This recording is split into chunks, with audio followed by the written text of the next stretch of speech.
અરવલ્લી જિલ્લા કોંગ્રેસ સમિતિ દ્વારા આજે કલેક્ટરશ્રીને, જિલ્લા રજિસ્ટ્રાર સહકારી મંડળીઓ અને જિલ્લા પોલીસ વડાને નકલી દૂધ મુદ્દે આવેદનપત્ર આપવામાં આવ્યું છે.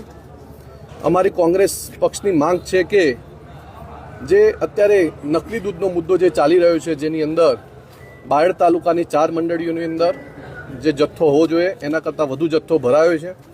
સાબરડેરીના સત્તાધીશોએ આજે ડેરીની કામગીરી પણ બંધ કરી છે.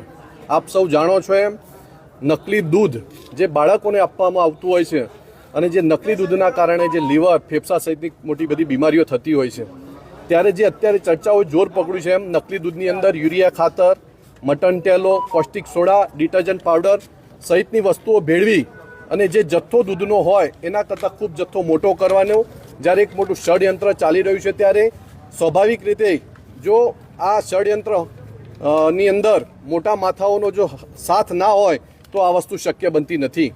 આજે અમે કલેક્ટર્સની પણ માગણી કરી છે કે ભાઈ ટૂંક સમયની અંદર આ જે દોષિતો છે, દોષિતો સામે તમારે પગલાં ભરવા જોઈએ અને જો આ નકલી દૂધનો કારોબાર જો બંધ નહીં થાય તો અરવલ્લી જિલ્લા કોંગ્રેસ સમિતિ આગામી સમયની અંદર પશુપાલકોને સાથે રાખી ખૂબ મોટું આંદોલન કરશે.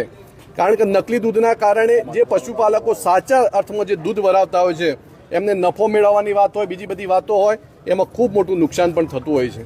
અત્યારે તમે જોઈ શકો છો એમ આ જે નકલી દૂધનો જ્યારે મુદ્દો ઉછળ્યો છે ત્યારે શહેરોની અંદર જે દૂધની થેલીઓ જે વાપરતા હતા એની અંદર પણ ખૂબ મોટો ઘટાડો થવા જઈ રહ્યો છે.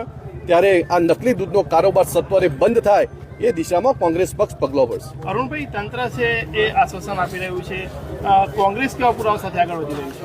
કોંગ્રેસે આજે જિલ્લા રજિસ્ટ્રારશ્રીને પણ વાત કરી, ત્યાં સાબરડેરીના પ્રતિનિધિ પણ હતા, તો એમને પણ કહ્યું કે અમે અત્યારે આ જે 4 મંડળીઓ સામે જે આક્ષેપ થયો છે મંડળીઓનું દૂધ બંધ કર્યું છે. ત્યારે એમને એવું પણ કહ્યું કે ભાઈ જે દૂધ ભરાવવા માટે જે 2 સભાસદોનું દૂધ આવતું હતું એ સિવાય બાકીના જે સભાસદો છે એમને શું નુકસાન એમ એ, કારણ કે દૂધ જે ભરાવવાવાળા છે એ લોકો ક્યાં જાય, એટલે આ ચોર કોટવાને દંડે એવી વાત છે. એટલે અમે રજિસ્ટ્રારને પણ વિનંતી કરી છે કે ભાઈ તમે જે દોષિતો છે એમની સામે પગલાં ભરો. એ ગામની અંદર બાકીના જે દૂધના જે પશુપાલકો છે એ પશુપાલકો પણ દૂધ ભરાવવા ક્યાં જાય, કારણ કે આટલા દિવસો થવા છતાં આજે જે દૂધની જે વાત છે એની જે તપાસ યોગ્ય દિશામાં થવી જોઈએ એ તપાસ પણ યોગ્ય દિશામાં થઈ નથી. નકલી દૂધ મામલે જે હુમલાની રાજનીતિ છે, શું કહેશો? નકલી દૂધની અંદર તમે બધા જાણો છો એમ જે હુમલાઓ થયા એ હુમલાઓને અમે પણ વખોડી કાઢીએ છીએ. જાહેર જીવનની અંદર જો નકલી દૂધના મુદ્દે જો હુમલાઓ થતા હોય તો બિલકુલ આ લોકશાહીમાં ચલાવી લેવાય નહીં, એટલે અમે પણ એને વખોડી કાઢીએ છીએ. અરુણભાઈ, કદાચ કોંગ્રેસ આગળના સમયમાં કોઈ કાયદાકીય લડત નકલી દૂધ સામે લડશે ખરું? હા, ચોક્કસપણે. અમે આજે આવેદનપત્ર આપ્યું છે, એમનું આશ્વાસન પણ આપ્યું છે અને વાત પણ કરી છે કે તમને ટૂંક સમયમાંનો રિપોર્ટ આપીશું અને અહેવાલ આપીશું. જો અમને અહેવાલ નહીં મળે તો 10 દિવસ પછી અમે જલદ આંદોલન કરી અને પણ આ નકલી દૂધના કારોબાર વિશે કાર્યવાહી કરીશું.